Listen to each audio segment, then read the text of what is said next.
அனைவருக்கும் வணக்கம். Love relationship and marriage life மேஷ ராசியை சேர்ந்தவர்களுக்கு பெரும்பாலும் எப்படி இருக்கும்? இந்த மேஷ ராசிக்காரர்கள் எந்த ராசிக்காரர்களை திருமணம் செய்யறது சிறப்பு? எந்த ராசிக்காரர்கள் இந்த மேஷ ராசிக்காரர்களுக்கு ஒரு பர்ஃபெக்டான லைஃப் பார்ட்னரா இருப்பாங்க அப்படிங்கிற ஒரு கம்ப்ளீட்டான ப்ரிடிக்ஷனை இந்த வீடியோ பதிவில் ரொம்ப டீட்டெயிலா பார்க்கலாம். வீடியோவை ஸ்டார்ட் பண்றதுக்கு முன்னாடி நீங்க நம்ம சேனலை சப்ஸ்கிரைப் பண்ணாம இருந்தீங்கன்னா மறக்காம சப்ஸ்கிரைப் பண்ணிக்கோங்க. அப்படியே பக்கத்தில் இருக்க பெல் சிம்பிளை கிளிக் பண்ணிக்கோங்க. அப்பதான் நாங்க போடுற இது போல பயனுள்ள பதிவுகள் உங்களுக்கு உடனுக்குடனே நோட்டிபிகேஷனாக கிடைக்கும். மேஷ ராசி காலபுருஷ தத்துவத்துக்கு முதலாவது ராசியா வரும். நம்முடைய ராசி அதிபதியா செவ்வாய் பகவான் வந்துருவாரு. அஸ்வினி, பரணி, கிருத்திகை இந்த நட்சத்திரங்களுக்கு உரிய ராசியாக இந்த மேஷ ராசி பார்க்கப்படுது. மேஷ ராசி ஒரு சரதத்துவ ராசி. மேலும் ஆண் தத்துவத்துல இந்த மேஷ ராசி நம்ம வகைப்படுத்துவோம். அதே போல பஞ்சபூதங்கள்ல அக்னி தத்துவத்துல இந்த மேஷ ராசியை நம்ம வகைப்படுத்துவோம். மேலும் இந்த மேஷ ராசி ஒரு ஒற்றை தத்துவ ராசியாக வரும். எனவே இந்த மேஷ ராசியில பிறந்தவர்கள் இயற்கையாவே பார்த்தோம்னா ஒரு சிறந்த நீதிமானாக இருப்பாங்க. நீதிக்கும் நேர்மைக்கும் பெயர் போனவர்களாக இருப்பாங்க. காலபுருஷ தத்துவத்துக்கு முதலாவது ராசி அப்படிங்கிறதுனால எந்த ஒரு விஷயத்திலையும் முதன்மை பெற்றிருக்க வேண்டும் அப்படிங்கிற எண்ணம் உடையவர்கள். அதாவது இவங்க எந்த ஃபீல்டுல இறங்கினாலுமே அதுல நல்ல எக்ஸ்பர்ட்டா மாறணும் அப்படிங்கிற அந்த ஒரு சிந்தனை ஓட்டம் இவர்களுக்கு அதிகமாவே இருக்கும். ஆகவே இவங்க எந்த துறையை சார்ந்து போனாலும் அதுல முதன்மை பிடிக்கக்கூடிய அந்த ஒரு கெப்பாசிட்டி இவங்கள்ட்ட அதிகமாவே இருக்கும். நம்முடைய ராசி அதிபதி செவ்வாய் பகவான் அப்படிங்கிறதுனால இந்த மேஷ ராசிக்காரர்களுக்கு இயற்கையாவே கோபமான குணம் அப்படிங்கிறது கொஞ்சம் அதிகமா இருக்கும். அதிகமா கோபப்படுவாங்க. முன் கோபம் இவர்களுக்கு சற்றே அதிகமா வரும். இதனாலேயே இவங்க பக்கத்துல யாராச்சும் போறாங்கனாக்கா கொஞ்சம் யோசிச்சு போவாங்க. அதே சமயத்துல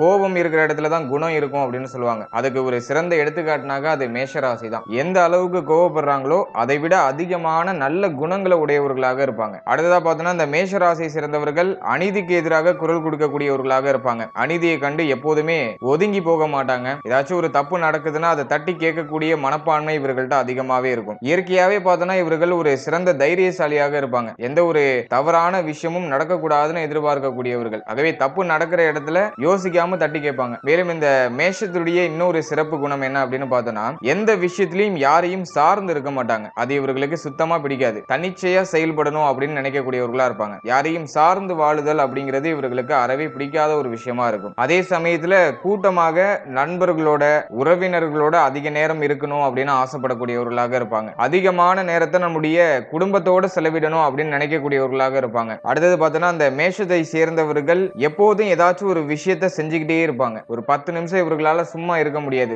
துருன்னு ஏதாச்சும் ஒரு விஷயத்தை ஒண்ணு மாத்தி ஒண்ணு பண்ணிக்கிட்டே இருக்கக்கூடியவர்களாக இருப்பாங்க. எந்த செயல்லையும் ஒரு துடிப்பும் வேகமும் இவர்கள்ட்ட அதிகமா இருக்கும். எந்த வேலையை கொடுத்தாலும் அதை ரொம்ப விரைவா முடிக்கக்கூடிய ராசியில மேஷ ராசியும் ஒண்ணு. அந்த விஷயத்தை முடிக்கிறதோட மட்டும் இல்லாம அதுல ஏதாச்சும் ஒரு யூனிக்னஸ் இருக்கணும் அப்படின்னு நினைப்பாங்க. கொஞ்சம் டிஃப்ரெண்டா அந்த விஷயத்தை ரொம்ப யூனிக்னஸா செஞ்சு முடிப்பாங்க. எளிதில் யாரையுமே நம்ப மாட்டாங்க. யாரையும் நம்பி எந்த ஒரு விஷயத்தையும் ஒப்படைக்க மாட்டாங்க. தன்னுடைய வேலையை அதுலயும் ரொம்ப முக்கியமான வேலையை தானே இறங்கி செய்யணும் அப்படின்னு ஆசைப்படக்கூடியவர்களாக இருப்பாங்க. யாரையும் எளிதில் நம்ப மாட்டாங்க. அதே சமயத்துல அந்த நம்பிக்கை யார் மேலேயாச்சும் வச்சிட்டாங்கன்னா அந்த நம்பிக்கைக்கு உரியவர் ஒரு தடவை ஏதாச்சும் தப்பு பண்ணிட்டாங்கன்னா மீண்டும் அவர்களை மன்னிக்கவே மாட்டாங்க. ஒரு வாட்டி ஒருத்தவங்க மேல இவர்களுக்கு நம்பிக்கை போயிட்டுனாக்கா அது போனதுதான். திரும்ப அவர்கள் மேல சுத்தமா நம்பிக்கையே வராது. அது மட்டும் இல்லாம அவர்கள் பக்கமும் திரும்பியும் பார்க்க மாட்டாங்க. மற்றவர்களுக்கு துரோகம் செய்யணும் அப்படிங்கிற அந்த ஒரு மனநிலை இவர்களுக்கு அறவே இருக்காது. அதே போல இவர்களுக்கு யாராச்சும் துரோகம் செஞ்சிட்டாங்கன்னா அதுலயும் தனக்கு ரொம்ப நம்பிக்கையான ஒருவர் வந்து துரோகம் செஞ்சிட்டாங்கன்னா அவர்களை ஒரு காலத்திலையும் மன்னிக்கவும் மாட்டாங்க. அவர்கள் இருக்கிற பக்கமும் திரும்பியும் பார்க்க மாட்டாங்க. மேஷ ராசியுடைய ஒரு பெரிய பலவீனம் என்ன அப்படின்னு பார்த்தோம்னா அது இவர்களுக்கு வரக்கூடிய கோபம் தான். கோபத்தால நிறைய விஷயங்களை இவர்கள் இழக்கிறதுக்கு வாய்ப்பு இருக்கு. கோபமான மனநிலையினால தனக்கு ரொம்பவும் நெருக்கமானவர்களை கூட அடிக்கடி வருத்தப்பட வைக்கிறதுக்கான வாய்ப்புகள் இருக்கு. எனவே இந்த கோபமான மனநிலையை மட்டும் இவங்க கரெக்டா ஹேண்டில் பண்ணாங்கன்னா இவங்களுடைய வாழ்க்கையில ஒரு பெரிய வளர்ச்சி அப்படிங்கிறது நிச்சயமாக இருக்கும். அதே சமயத்துல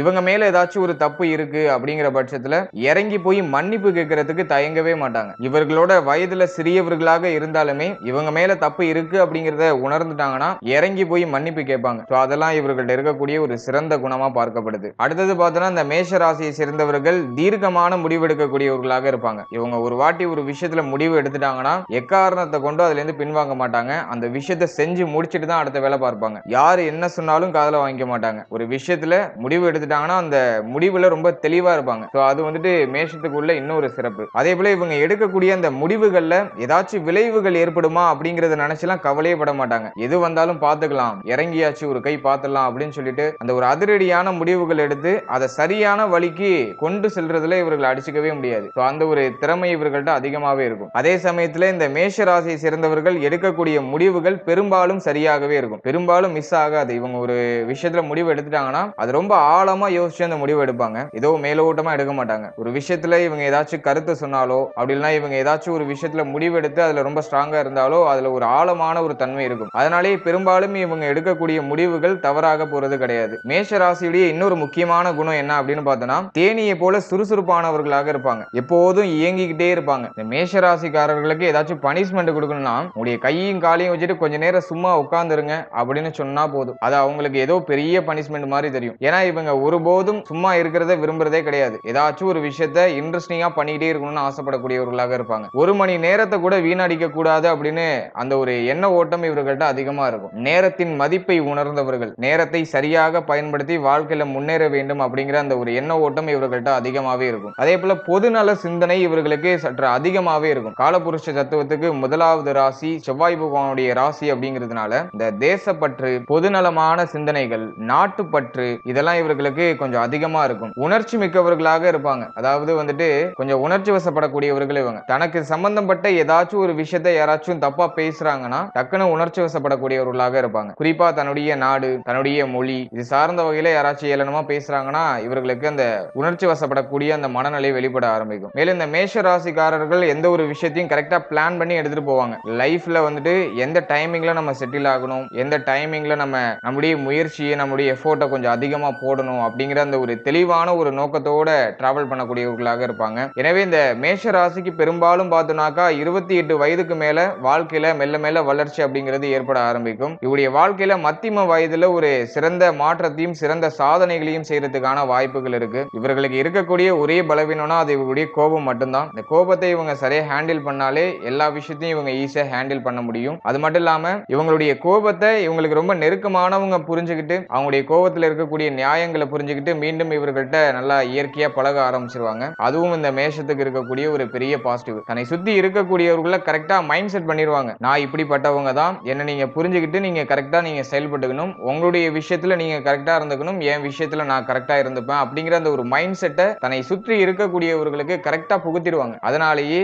உறவு நிலைகள்ல பெரும்பாலும் பார்த்தோம்னாக்கா பெரிய அளவிலான விரிசல் வராது. கரெக்டா அண்டர்ஸ்டாண்ட் பண்ணி மூவ் ஆன் பண்றதுக்கு ஒரு சில வழிவகைகளை இவங்களே ஏற்படுத்தி கொடுத்துருவாங்க. இந்த 12 ராசிகள்ல மீனத்துக்கு அடுத்தபடியா பார்த்தோம்னா மேஷ ராசி ஒரு குழந்தைத்தனமான ராசி. அதே சமயத்துல ரொம்ப மெச்சூரான ராசியும் இந்த மேஷ ராசி தான். இந்த மேஷ ராசியில பிறந்தவர்கள் வந்து இளமை பருவத்திலே ரொம்ப மெச்சூரா அப்படியே மற்றவர்களுக்கு தோற்றம் அளிப்பாங்க. குடும்பத்துடைய சுமைகளை தாங்கக்கூடியவர்களாக இருப்பாங்க. குடும்பத்திற்காக எதையும் இறங்கி செய்யக்கூடியவர்களாக இருப்பாங்க. தன்னுடைய மகிழ்ச்சியை தாண்டி தன்னை சுற்றி இருக்கக்கூடியவர்களுடைய மகிழ்ச்சிக்காக அதிகமா போராடக்கூடியவர்களாக இருப்பாங்க. இதெல்லாம் இந்த மேஷத்துக்கு இருக்கக்கூடிய ஒரு தனி சிறப்பு, மிக மிக தனித்துவம் வாய்ந்த குணங்கள். இதுவரைக்கும் நம்ம பார்த்தது மேஷத்துக்கான ஒரு ஜெனரல் பிரெடிக்ஷன். இப்போ இந்த மேஷ ராசிக்காரர்களுக்கு காதல் வாழ்க்கை பெரும்பாலும் எப்படி இருக்கும் அப்படின்னு பார்த்தோம்னா, பொதுவா இந்த மேஷ ராசியை சேர்ந்தவர்களுக்கு இந்த காதல் சார்ந்த விஷயங்கள்ல அதிகமான எண்ண ஓட்டமும் அதிகமான ஈடுபாடும் இருக்கும். காதல் சார்ந்த விஷயங்கள்ல ரொம்ப கண்ணியமானவர்களாக இருப்பாங்க. அதே சமயத்துல ஒரு குறிப்பிட்ட காலத்திற்கு பிறகு எதிரையுமே ஒரு நாட்டமில்லாத சூழ்நிலையும் எதற்கும் திருப்தி அடையாத ஒரு மனநிலையும் இவர்களுக்கு வெளிப்பட ஆரம்பிக்கும். இவர்களுடைய குணங்கள் காதலிக்கும்படி இருந்தாலுமே இவர்களுடைய எண்ணமானது காதலிக்க விடாமல் தடுக்கிறதுக்கான வாய்ப்புகள் அதிகமாவே இருக்கு. ஆனா அந்த மேஷ ராசியை சேர்ந்தவர்கள் நிச்சயமாக காதலிப்பாங்க,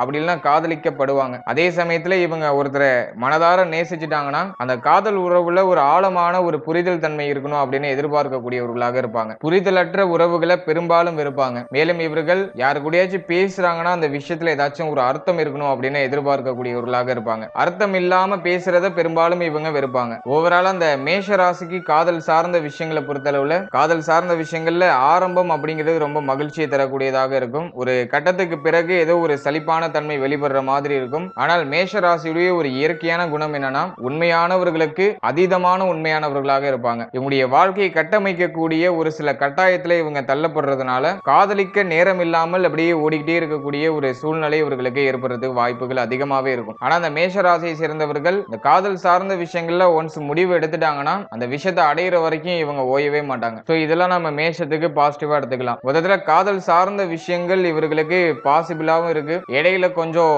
கேப் உருவாகிற மாதிரி இருக்கும். ஆனா end of the result almost இவங்களுக்கு ஃபேவராவே முடியுது. இவங்க என்ன நினைக்கிறாங்களோ அதுபடி இவங்களுக்கு அந்த சூழ்நிலையானது கிரியேட் ஆக ஆரம்பிக்குது. அடுத்ததாக திருமண வாழ்க்கை மேஷ ராசிக்காரர்களுக்கு பெரும்பாலும் எப்படி இருக்கும் அப்படின்னு பார்த்தோம்னா, மேஷ ராசிக்கு திருமண வாழ்க்கை பெரும்பாலும் பார்த்தோம்னா ரொம்ப சாதகமாவே அமையுது. ரொம்ப மைனஸ்லாம் சொல்ல முடியாது. ஏன்னா இந்த மேஷ ராசியை சேர்ந்தவர்கள் பெரும்பாலும் சூஸ் பண்ற விஷயத்துல ரொம்ப கவனம் செலுத்துவாங்க. எனவே இவங்க பார்ட்னரை சூஸ் பண்றதுல அதீதமான கவனம் செலுத்தக்கூடியவர்களாக இருப்பாங்க. எனவே திருமண வாழ்க்கை சார்ந்த விஷயங்கள் பெரும்பாலுமே இவங்களுக்கு சாதகமா தான் அமையுது. ஆனா அடிக்கடி வாக்குவாதம் குடும்ப சூழ்நிலைகள்ல வர மாதிரியான ஒரு மனநிலை வெளிப்படலாம். ஏன்னா இவர்களுக்கு சற்றே முன்கோபம் அதிகமா இருக்கும் அப்படிங்கிறதுனால அடிக்கடி வாழ்க்கை துணையோட வாக்குவாதம் ஏற்படுற மாதிரி ஒரு மனநிலை வெளிப்படும். ஆனா திருமண வாழ்க்கையில பெருமளவு பிரச்சனைகள் அப்படிங்கிறது ஏற்படாது. ஏன்னா இவங்க ஒரு கட்டத்துக்கு பிறகு ஒரு அண்டர்ஸ்டாண்டிங்கான சூழ்நிலைக்கு வந்துருவாங்க. மேஷ ராசி கூட இருக்கக்கூடிய தருணங்கள் எல்லாமே பெரும்பாலும் பார்த்தோம்னாக்கா மகிழ்ச்சியாவே இருக்கும். ஆகவே மகிழ்ச்சியான தருணங்கள் அதிகமாவே இருக்கும். திருமண வாழ்க்கை சார்ந்த விஷயங்கள்ல கொஞ்சம் அதிகமாவே இருக்கும். அதே போல இந்த மேஷ ராசியை சேர்ந்தவர்கள் பெரும்பாலும் பார்த்தோம்னாக்கா வாழ்க்கை துணையோட தான் அதிகமான நேரத்தை செலவிட வேண்டும் அப்படின்னு விரும்பக்கூடியவர்களாக இருப்பாங்க. ஆனா அதற்கான சூழ்நிலை பெரும்பாலும் இவர்களுக்கு கிடைக்கிறது இல்ல. ஏதோ ஒரு காரணத்தினால வாழ்க்கை துணையை விட்டு பிரிந்திருக்கக்கூடிய ஒரு சில சூழ்நிலைகள் அப்படிங்கிறது ஏற்படலாம். குறிப்பா தொழில் உத்தியோகம் நிமித்தமாக பிரிந்திருக்கக்கூடிய ஒரு சில சூழ்நிலைகள் ஏற்படுறதுக்கு வாய்ப்பு இருக்கு. இந்த மேஷ ராசிக்காரர்களுக்கு முன்கோபம் அதிகமா வரும் அப்படிங்கிறதுனால இவர்களுடைய வாழ்க்கை துணை இவர்களை புரிஞ்சுக்கிட்டு செயல்பட்டாங்கன்னா இவருடைய குடும்ப வாழ்க்கை இன்னும் சிறப்பாக இருக்கும். இந்த மேஷ ராசிக்காரர்கள் எந்த ராசிக்காரர்களை திருமணம் செய்யறது ரொம்ப ரொம்ப சிறப்பு, எந்த ராசிக்காரர்கள் ரொம்ப இவர்களுக்கு பர்ஃபெக்ட்டா இருப்பாங்க அப்படின்னு பார்த்தோம்னா மேஷத்துக்கு 5வது வீடான சிம்ம ராசிக்காரர்கள் மேஷத்துக்கு ஒரு பர்ஃபெக்ட்டான லைஃப் பார்ட்னரா இருப்பாங்க. நம்ம சிம்மத்துக்கு அடுத்ததாக மேஷத்துக்கு 9ஆம் இடமான தனுசு ராசியை சேர்க்கலாம். தனுசு ராசியும் மேஷத்துக்கு ரொம்ப ஃபேவரா இருப்பாங்க. அதே போல துலாம் ராசியும் ஆல்மோஸ்ட் ஃபேவரா இருப்பாங்க. எனவே இந்த 3 ராசிகள் ஆல்மோஸ்ட் ரொம்ப ஃபேவராவும் ரொம்ப பர்ஃபெக்ட்டாவும் இருப்பாங்க. முதலாவது சிம்மம், சிம்மத்துக்கு அடுத்தது துலாம் ராசி, துலாம் ராசிக்கு அடுத்தது தனுசு ராசி. இதுல சிம்மமும் தனுசு ரொம்ப பர்ஃபெக்ட்டா இருப்பாங்க. ஒரு நல்ல அண்டர்ஸ்டாண்டிங் அப்படிங்கிறது மேஷத்து கூட இருக்கும். அடுத்ததாக இந்த மேஷ ராசியை சேர்ந்தவர்கள் இருக்கிற அந்த 12 ராசிகள்ல எந்த ராசியை அவாய்ட் பண்ணிடுறது நல்லது அப்படின்னு பார்த்தோம்னா ஃபர்ஸ்ட் நம்ம கன்னி ராசியை கொஞ்சம் அவாய்ட் பண்ணிக்கலாம். கன்னி ராசி கூட மேஷத்துக்கு அந்த அளவுக்கு ஃபேவராவோ பர்ஃபெக்ட்டாவோ போறது கிடையாது. கன்னிக்கு அடுத்தது விருச்சகம். விருச்சகம் நம்முடைய ராசிக்கு 8வது வீடா வந்துரும். விருச்சகத்துக்கும் செவ்வாய் தான் அதிபதியா வருவாரு. இருந்தாலுமே அந்த அளவுக்கு ஒரு சூட்டபிளான ஒரு அண்டர்ஸ்டாண்டிங் அப்படிங்கிறது விருச்சகத்துக்கும் மேஷத்துக்கும் இருக்காது. நிறைய மிஸ் அண்டர்ஸ்டாண்டிங் வரதுக்கான வாய்ப்புகள் அதிகமா இருக்கும். விருச்சகத்துக்கு அடுத்தது பார்த்தோம்னா மீனம். மீனமும் மேஷமும் அந்த அளவுக்கு ஒத்து போறது கிடையாது. எனவே இந்த 12 ராசியில அவாய்ட் பண்ற ராசி எது அப்படின்னு பார்த்தோம்னா கன்னி, விருச்சகம், மீனம். இந்த ராசிகளை நம்ம கொஞ்சம் அவாய்ட் பண்ணிக்கிறது சிறப்பு. இதுல சொல்லப்படாத ராசிகள்லாம் ஆல்மோஸ்ட் கொஞ்சம் ஆவரேஜான லெவல்ல இருக்கும். ரொம்ப பர்ஃபெக்ட்டா இருக்கும் அப்படின்னு பார்த்தோம்னா சிம்மம், சிம்மத்துக்கு அடுத்தது துலாம், துலாமுக்கு அடுத்தது தனுசு ராசி. இந்த ராசிக்காரர்கள் ரொம்ப பர்ஃபெக்ட்டா இருப்பாங்க. மற்ற ராசிலாம் ஒரு 50, 60 இந்த ரேஞ்சில கொஞ்சம் ஆவரேஜான ஒரு ஸ்கோரிங் லெவல்ல தான் வருவாங்க. ஓவராலா அந்த பதிவுல மேஷ ராசியுடைய ஒரு ஜெனரல் பிரெடிக்ஷனை பார்த்தோம். மேஷ ராசியுடைய காதல் வாழ்க்கை சார்ந்த விஷயங்கள், திருமண வாழ்க்கை சார்ந்த விஷயங்கள், எந்த ராசி ஒரு பர்ஃபெக்ட்டான லைஃப் பார்ட்னரா இருப்பாங்க, எந்த ராசியை நம்ம அவாய்ட் பண்றது நல்லது அப்படிங்கிற ஒரு ஜெனரலான ஒரு பிரெடிக்ஷன்ல ஒரு சின்ன கிளியாரிட்டி உங்களுக்கு கொடுத்திருக்கேன். மேலும் இந்த பதிவுல சொல்லப்பட்டிருக்க விஷயங்கள் உங்களுடைய பர்சனல் சார்ட்டுக்கு தகுந்த மாதிரி ஒரு சில மாற்றங்கள் அடைகிறதுக்கு வாய்ப்பு இருக்கு. குறிப்பா உங்களுடைய பர்சனல் சார்ட்ல ஏதாச்சும் தோஷம் இருக்குனாக்கா இந்த பலன்கள் டோட்டலா சேஞ்ச் ஆகிறதுக்கு வாய்ப்பு இருக்கு. இல்ல மைனூட்டா சொல்லணும்னா ராகு கேது தோஷம், செவ்வாய் தோஷம், சுக்கிர தோஷம், 7ஆம் இடம் தோஷமாகி இருக்கிறது, சனி தோஷம் இருக்கிறது, இது சார்ந்த வகையில் ஏதாச்சும் தோஷங்கள் இருக்குனாக்கா இப்ப நம்ம சொல்லியிருக்க பலன்கள்லாம் ஒரு சில இன்டர்சேஞ்சஸ் ஆகும். அதாவது பொருந்தும்னு சொன்ன ராசி கூட பொருந்தாம போறதுக்கு வாய்ப்பு இருக்கு, பொருந்தாதுன்னு சொன்ன ராசி கூட பொருந்தி வரதுக்கு வாய்ப்பு இருக்கு. ஏன்னா இந்த தோஷம் சார்ந்த விஷயங்கள் ஒரு சில இன்டர்சேஞ்ச் அப்படிங்கிறது நம்முடைய பர்சனல் சார்ட்ல ஏற்படுத்தும். எனவே நீங்க ரொம்ப கிளியரான ப்ரெடிக்ஷனை தெரிஞ்சுக்கணும்னா உங்களுடைய பர்சனல் சார்ட்டையும் உங்க பார்ட்னரோட பர்சனல் சார்ட்டையும் கம்போஸ் பண்ணி பாத்துக்கிறது தான் சிறப்பு. எனவே திருமண பொருத்தம் பார்க்கும்போது உங்களுடைய குடும்ப ஜோதிடத்தை உங்களுடைய பர்சனல் சார்ட்டையும் உங்க பார்ட்னரோட பர்சனல் சார்ட்டையும் கொடுத்து நல்லா கம்போஸ் பண்ணி நல்லா கிளியரா பாத்துக்கிறது சிறப்பு. அதே போல தோஷமுடைய ஜாதகத்தை தோஷமுடைய ஜாதகத்தோட தான் சேர்க்கணும். தோஷம் இல்லாத ஜாதகமும் தோஷமுடைய ஜாதகமும் ஒன்றிணையும் போது அது ஒரு வகையில ஒரு சில மன வருத்தங்களையும் ஒரு சில குழப்பங்களையும் ஒரு சில பிரிவுகளையும் ஏற்படுத்துது. இதுவுமே ஜோதிட விதிகள்ல ரொம்ப முக்கியமான விதியா பார்க்கப்படுது. எனவே திருமண பொருத்தம் பார்க்கும்போது